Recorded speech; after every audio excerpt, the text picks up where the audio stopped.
I'm not going that way.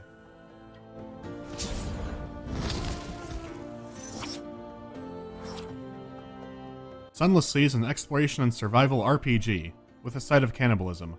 The game is set in the Fallen London universe. It's a browser game that's been going since 2009, but you don't need to have played it to enjoy Sunless Sea, so let's get right into it.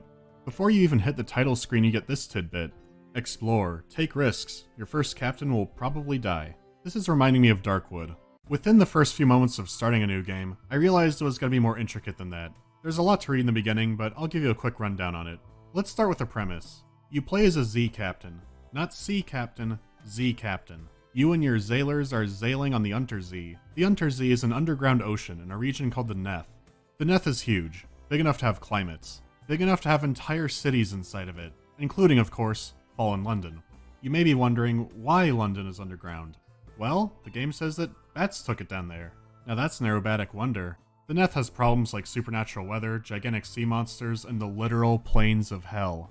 But that won't stop the British Empire from trying to get some trade routes down there. Factions inside the Neth and on the surface are wrestling for control of it. You can help one faction reign supreme or ignore it completely. Sunless Sea is an incredibly open game with a lot of ways to win, but even more ways to lose. An early problem is the game being so open that it's easy to feel overwhelmed. First, you choose a background. This will give a bonus to a starting skill, choose which officer character you start with, and also change some minor story events later on. If you want, you can hold off on this choice, or use it as a challenge mode.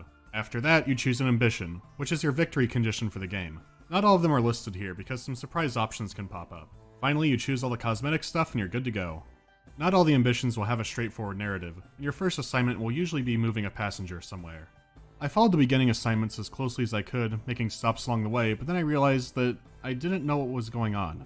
A Memory of Distant Shores is a story, I got that, but then there are Z stories, and secrets, and news, and tales of terror, extraordinary implications, or interesting snippets that use the same icon as recent news. There's more, but you get the idea. It seemed like a lot of the early narrative assumed the player had background knowledge in the setting, so I had to check something.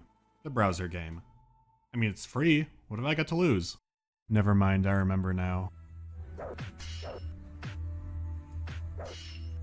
I forgot how bad Skyrim looked before that remaster. Well, after playing it on and off for a few days, it is very similarly structured to Sunless Sea. There's a lot of places to go, lots to do, and it uses a lot of the same resources. The way the story is presented is also nearly the exact same thing. It only gives you pieces. I know I said in the beginning of the video you don't need to play this to understand Sunless Sea, but I should tell you why. I saw a lot of user reviews saying that you would have to play Fallen London to understand this game. That doesn't sound outrageous. There are plenty of games inside of a series where if you pick it up and you don't know anything about the backstory, you're going to be lost. I know that eventually Fallen London fills in a lot more about the setting, but for what it is, I think you'd be alright just playing Sunless Sea. You might not have every detail filled out about the backstory, but as far as Coherence goes, the main game was fine for me. I've been playing this daily for a while and it didn't fill in too much. So it's not a requirement. And even though I keep getting these awful opportunity cards, it's a pretty good time killer. In fact, it wouldn't make sense if this had a big block of information to give you. This is a browser game that you play for maybe a few minutes a day. Compared to the free content on offer here, Sunless Sea gives you a lot more information and storylines to work with. One big thing that shocked me was this one quest where you had an option to give an item to your Sunless Sea captain. It was just a box, and it said you could go to the main menu of your game and download it. I figured it'd be some extra money or some goodies. Well, I was right, but they make you work for it. If you don't take the money up front, it sends you on an entire new storyline. It is a journey to open this cross-promotional box.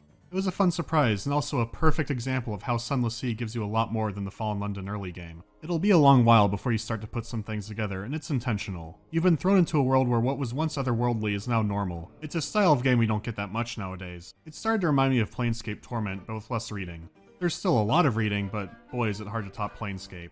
There's still that pile of resources, but we'll come back to it. For now I want to focus on the things that will take up most of your attention. The ones most important to survival are right in the top left. The first bar is your fuel supply. The number represents the number of barrels of fuel you have on board. Moving faster or having more powerful engines will deplete fuel more quickly. Having your ship's light on will also eat more fuel, so why not keep it off all the time?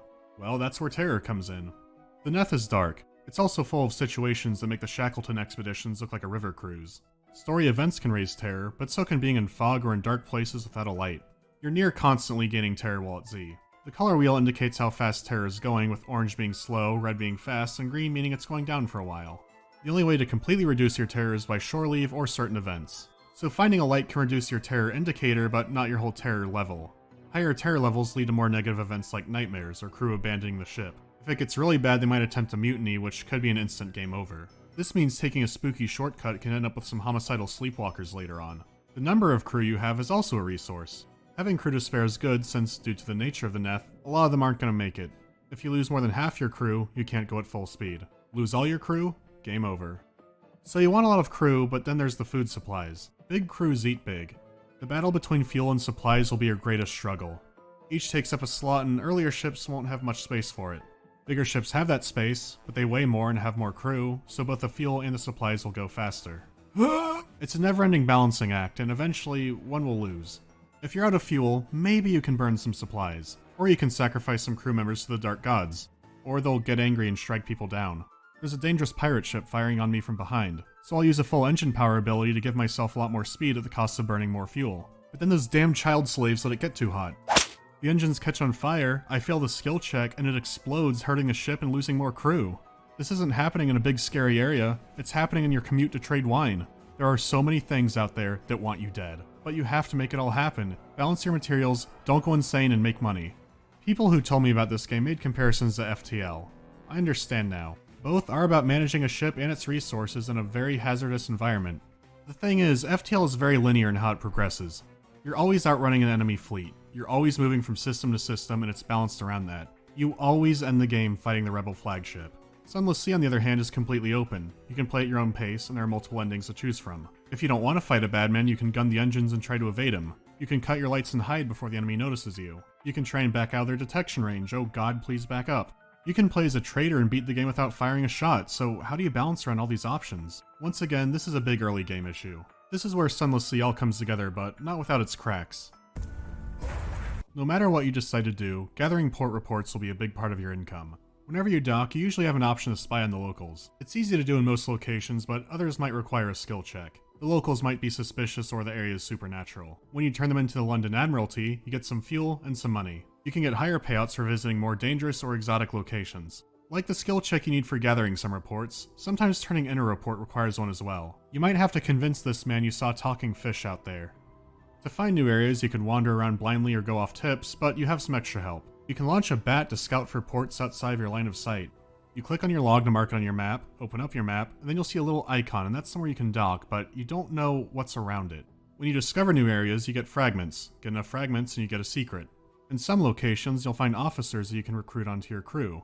They give you flat skill bonuses, but by talking to one and spending a secret, you can upgrade a skill directly. So the more you explore and visit ports, the more skills you get, and the less you have to spend on fuel. It sounds like you should be able to snowball fairly quickly, but that's not how it works. You can find a trade route that gives you a few hundred per run, but a new ship is thousands. You might need to pay for damage you took, pay to reduce terror, pay to buy new supplies.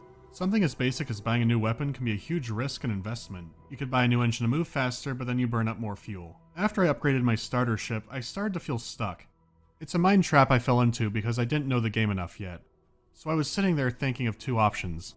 I could explore more, but unless I find something good, that means burning up the stuff I've collected already. You have one life. If you die, you lose it all. So do you explore, risking hours of progress, or grind a sure thing, and slowly get new equipment?